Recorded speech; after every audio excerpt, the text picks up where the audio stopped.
அதிக லாபத்துக்காக இந்த மாதிரி பவுடரை தான் நாங்க கோதுமை மாவுல கலப்படம் பண்றோம். இதை சாப்பிடுற மக்களுக்கு எதிர்காலத்துல டாக்டரால கூட குணப்படுத்த முடியாத அளவுக்கு ஏகப்பட்ட வியாதிங்க வரும். இப்படி ஒரு வாக்குமூலத்தை கொடுத்தது யார் தெரியுமா? ஒரு பத்திரிகையாளர் குழு தன்னை ரகசியமா கேமரா வச்சு படம் பிடிச்சிட்டு இருக்கிறது கூட தெரியாம ஒரு கோதுமை மாவு தயாரிக்கிற ஃபேக்டரியோட ஆபரேட்டர் கொடுத்த ஒப்புதல் வாக்குமூலம் தான் இது. அப்படி என்ன கோதுமை மாவுல கலப்படம் பண்ணாங்க? அந்த மாதிரி கலப்பட கோதுமை மாவை நம்ம எப்படி கண்டுபிடிக்கிறது, பாதுகாப்பா இருக்கிறது, அதோட அந்த பத்திரிகையாளர்கள் அங்க பார்த்த அதிர்ச்சியான விஷயங்கள் என்னென்ன, இது எல்லாத்தையும் ஒன்னு ஒன்னா பார்க்கலாம். கடைசி வரைக்கும் பாருங்க. இந்த வீடியோ உங்களுக்கு ரொம்ப யூஸ்ஃபுல்லா இருக்கும்.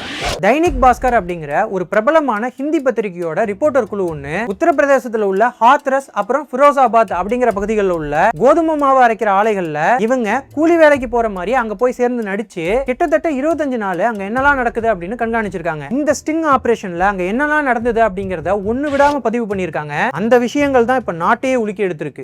அவங்க அந்த ஆலைக்குள்ள வேலைக்கு சேர்ந்த மொதல் 14-15 நாளைக்கு அவங்களால பெருசா எதையும் கண்டுபிடிக்க முடியல. ஆனா ஒரு கட்டத்துக்கு அப்புறம் அங்க இருந்தவங்களுக்கு இவங்க மேல நம்பிக்கை வந்ததுக்கு அப்புறம் தான் அந்த ஆலைக்குள்ள இருந்த ரகசியமான இடத்துக்கு இவங்களால போக முடிஞ்சிருக்கு. அப்படி இவங்க போகும்போது அங்க சில மெஷின்கள் இன்ஸ்டால் செய்யப்பட்டிருந்ததை பாக்குறாங்க. அதுல ஒரு மிஷின்ல பாத்தீங்கன்னா ஸ்டோன் பவுடர், அதாவது கல் தூள் நிரப்பப்பட்டிருந்ததாகவும், அதே இன்னொரு மிஷின்ல பாத்தீங்கன்னா கோதுமை மாவு நிரப்பப்பட்டிருந்ததாகவும் சொல்லியிருக்காங்க. அந்த மெஷின் இயக்கப்படும் போது கோதுமை மாவும் கல் தூளும் ஒன்னோட ஒண்ணு கலந்துச்சு. அந்த இடத்துல உள்ளவங்களோட வேலை என்னன்னா அந்த கோதுமை மாவோட இந்த கல் தூள் எந்த அளவுல கலக்கணும் அப்படிங்கறத மெஷின்ல செட் பண்ணிட்டு அது சரியா கலக்குதா அப்படிங்கறத கண்காணிக்கிறது தானா. அதிக லாபம் பார்க்கறதுக்காக கல் தூள கோதுமை மாவுல கலந்து எடையை கூட்டி சட்டவிரோதமா இப்படி கலப்படம் பண்ணி வித்துக்கிட்டு இருந்திருக்காங்க. இது வரைக்கும் கண்டுபிடிச்சவங்க அந்த ஸ்டோன் பவுடர்ல என்னதான் இருக்கு, அது இவங்களுக்கு எப்படி கிடைக்குது, இதுக்கு பின்னாடி இருக்கிற நெட்வொர்க் என்ன, இது எல்லாத்தையும் தெரிஞ்சுக்க வேற ஒரு பிளான போட்டிருக்காங்க. அந்த பிளான் படி இன்னொரு ரிப்போர்ட்டர் வியாபாரி மாதிரி வேஷம் போட்டுக்கிட்டு அந்த கலப்பட ஃபேக்டரியோட ஆபரேட்டரை போய் பார்த்திருக்காரு. அப்ப அந்த ஆபரேட்டர் கிட்ட தானும் ஒரு மாவு வியாபாரி தான் அப்படின்னு அறிமுகப்படுத்திக்கிட்டு,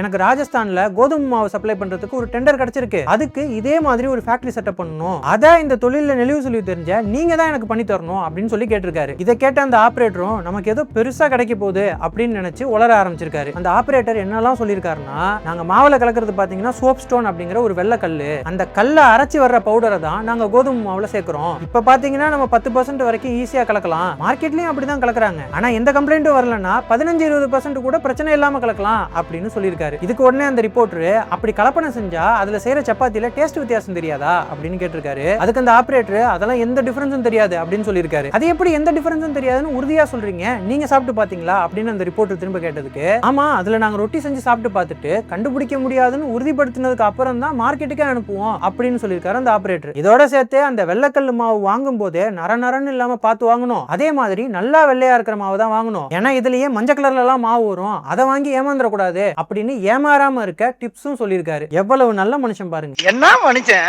இப்ப அந்த ரிப்போர்ட்டர் ரொம்ப முக்கியமான கேள்வி கேட்கிறாரு. இந்த மாதிரி வெள்ளைக்கல் தூளை கோதுமை மாவுல சேர்க்கறதுனால அதை சாப்பிடுறவங்களுக்கு உடல்நலக்கேடு எதுவும் வராதா அப்படின்னு கேட்கிறாரு. அதுக்கு அந்த உத்தம ஆபரேட்டர் என்ன சொல்லியிருக்காருன்னா, அரிசி மாவு மாதிரி ஏதாவது கலப்படம் பண்ணா கூட உடம்புக்கு கெடுதல் கிடையாது, ஆனா இந்த வெள்ளைக்கல் தூள் உடம்புக்கு நஞ்சு தான், இதை சாப்பிடுற மக்களுக்கு எதிர்காலத்துல டாக்டரால கூட சரி பண்ண முடியாத அளவுக்கு வியாதிகள்லாம் வரும் அப்படின்னு அசால்ட்டா சொல்லியிருக்காரு. எனக்கு என்ன கேள்வினா, அவருக்கும் இந்த மாதிரி குடும்பம் குழந்தைங்க எல்லாம் இருக்கும்ல, அவர் குழந்தைங்களுக்கு இப்படி நஞ்சு கொடுப்பாரா? இதுக்கப்புறம் அந்த ரிப்போர்ட்டர் என்ன பண்ணிருக்காரு, டெக்னிக்கல் டீடைல்ஸ்லாம் ரொம்ப அழகா எக்ஸ்பிளைன் பண்ணீங்கம்மா, அப்படியே உங்க முதலாளி கிட்ட கூட்டு போனீங்கன்னா லாப நஷ்ட கணக்குகளையும் தெளிவா தெரிஞ்சுக்கிட்டு அதுக்கப்புறமா ஒரு முடிவுக்கு வருவோம் அப்படின்னு சொல்லியிருக்காரு. இதை கேட்ட அந்த ஆபரேட்டர் முதலாளி கிட்டையும் கூட்டு போயிருக்காரு. அந்த முதலாளியுமே பாத்தீங்கன்னா ரொம்ப நல்லவர், எவ்வளவு கலப்படம் பண்ணணும், எவ்வளவு கலப்படம் பண்ணா எவ்வளவு லாபம் பார்க்கலாம் இப்படின்னு புட்டு வச்சிருக்காரு. அந்த கணக்குப்படி பாத்தீங்கன்னா தினமும் 10 மணி நேரம் ஓடக்கூடிய 4 கிரைண்டர் உள்ள ஒரு ஆலையில 10% கலப்படம் பண்ணா ஒரு நாளைக்கு 14,000, இதுவே 20% கலப்படம் பண்ணா ஒரு நாளைக்கு 25,000 கிடைக்கும். ஒரு வருஷத்துக்கு அப்படின்னு பாத்தீங்கன்னா கிட்டத்தட்ட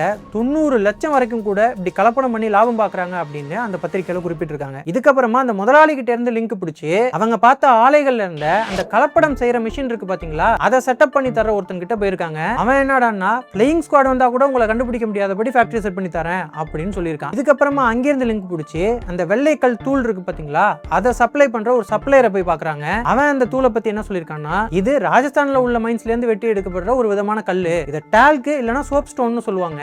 இத பொதுவா பாத்தீங்கன்னா பெயிண்ட் தயாரிக்க, பேப்பர் தயாரிக்க, சிலைகளுக்கு, ஃபேஸ் கிரீம் இந்த மாதிரி விஷயங்களுக்கு தான் யூஸ் பண்ணுவாங்க. உங்களுக்கு இதுல ஷார்ட்டேஜே வராது, எவ்வளவு வேணாலும் உங்களுக்கு நான் சப்ளை பண்றேன் அப்படின்னு சொல்லியிருக்கான். அதோட மார்க்கெட்லயும் நிறைய ஆலைகள்ல இதை தான் பயன்படுத்திட்டு இருக்காங்க அப்படின்னு சொல்லியிருக்கான். இதுக்கப்புறமா தான் அந்த ரிப்போர்ட்டர் இன்னொரு பெரிய விஷயத்தை கண்டுபிடிச்சாரு. அது என்னன்னு பாக்குறதுக்கு முன்னாடி இங்க இப்படியே கட் பண்ணீங்கன்னா, இந்த சம்பவத்தை ஒட்டியே உத்தரப்பிரதேசத்துல அங்க உள்ள ஃபுட் சேஃப்டி டிபார்ட்மெண்ட் டிபார்ட்மெண்டான FSDA பல இடங்கள்ல உள்ள கிட்டத்தட்ட 31 கோதுமை ஆலைகள்ல அதிரடியா ரைடு பண்ணியிருக்காங்க. அதுல ஆக்ராவில் ஃபதேபூர் சிக்ரி அப்படிங்கிற ஒரு பகுதியில் உள்ள ஒரு ஆலையில 1800 கிலோ சோப் ஸ்டோனையும் 1350 கிலோ பேக்கேஜ் செய்யப்பட்ட கோதுமை மாவையும் பறிமுதல் பண்ணியிருக்காங்க. இதோட மைன்புரி அப்படிங்கிற இடத்துல இருந்த ஒரு ஆலையில இருந்து சுமாரா 2150 கிலோ டால்கம் பவுடரை கைப்பற்றி இருக்காங்க. நீங்க யோசிக்கிறது புரியுது, என்னடா இது சோப் ஸ்டோனு டால்கம் பவுடர் கண்ட கருமத்தெல்லாம் சாப்பிடுற சாப்பாடுல கலக்குறாங்களே அப்படின்னு. ஆனா இப்படி கைங்கலவமா மாற்றுறது இது ஒன்றும் முறை கிடையாது. 2024 பாத்தீங்கன்னா இதே உத்தரப்பிரதேசத்துல